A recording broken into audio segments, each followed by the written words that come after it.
Sama Lutonde, que le processus autoali, très peu, beaucoup peuvent être appelés. Nous sommes cause à peine ambition.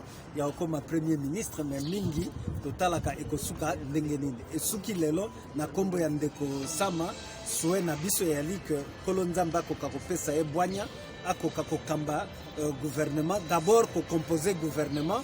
État là, bah, tant et à peuple congolais, après ça peut bango boigna pour mboka na biso, bah, tant et à peuple na biso et koka kozala rencontrer. Finalement, ceux qui bah tant et à peuple, ils allaient rencontrer te, to kozala lokola dango tozala ki nampaka inukamba. Po alongwe wana po ba nani ba tant et à peuple congolais et kokisa makite.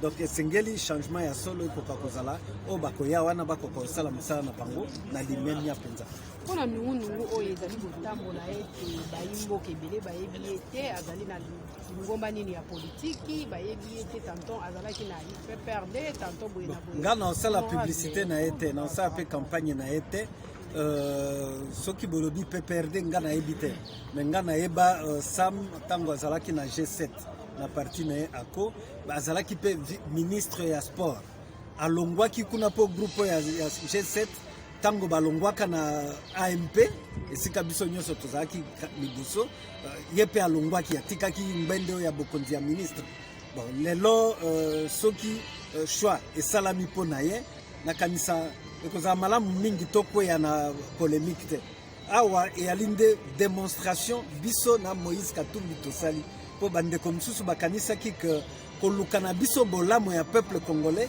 etali nde positionnement na baposte biso toali bongo te esika nyonso oyo baoki kobenga Moïse Katumbi na biso tozali kosala na ye po tokoka kosangisa makanisi po mboka ekende liboso tokozala toujours prêt ya kopesa modeste contribution na biso parce que tala malambo azali lokola la matari oyo aokamba ekolo Congo démocratique lokola ye awuti na kati ya union sacrée nanyo premier ministre mais azali na kati ya union sacrée bakokai kopona ete mokonzi mboka okai kopona ete soki ali azalaka na union sacrée te lelo awa boye soki tososoli malamu lisolo ya koloba songolo pakala eyali lisusu te toyebi nani oyo mokonzi mboka aponi po akoka kozala premier ministre eloko oyo ozala litomba malamu ndenge nini akoforme gouvernement programme nini ya gouvernement bakotia en place po baya kopresente biso awa na kati ya assemblée nationale